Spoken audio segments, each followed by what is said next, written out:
Un entrepreneur ivoirien qui veut grossir, et notamment qui veut grossir sur un plan régional, à mon avis, il doit déjà être suffisamment fort en Côte d'Ivoire avant d'aller à l'extérieur. Donc il doit se renforcer. Le marché est là. Si les qualités de ses produits, si les qualités de ses services est bonne, il va pouvoir grossir sur ce marché-là.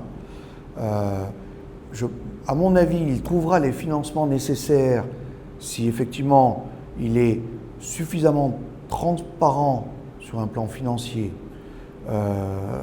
et vis-à-vis de ses banquiers, il va trouver 1, 2 milliards, 3 milliards, une ligne de crédit.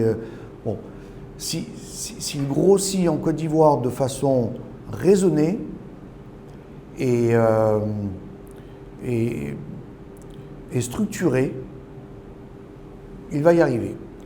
En revanche, s'il est dans le quasi informel, c'est-à-dire qu'il y a une société, en fait, il fonctionne structurellement dans l'informel, des états fiscaux, enfin financiers, qui sont un dixième de la réalité, etc.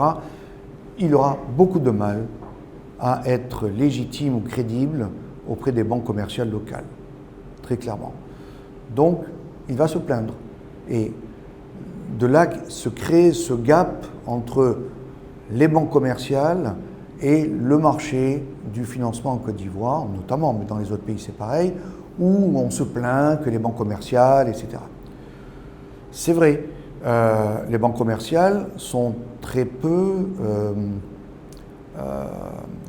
risk-taking, c'est-à-dire qu'elles prennent des risques limités et elles prêtent plus sur la base de garanties sonnantes et trébuchantes que sur la base d'un business plan, d'un véritable projet commercial ou industriel.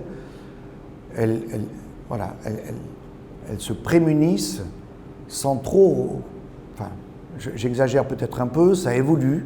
Je sais qu'il y a des banques qui évoluent vraiment positivement dans ce sens-là, mais d'une façon générale, on va regarder le dossier du client, certes, pour s'assurer que les cash flows attendus vont servir à rembourser le crédit, mais à la limite, les hypothèses, etc., ce qui est important, c'est quelle garantie vous mettez. Bon, les garanties peuvent être des hypothèques sur du foncier, peuvent être sur du stock, peuvent être sur les équipements à acheter, peuvent être sur la crédibilité de l'entreprise par elle-même, par ses clients.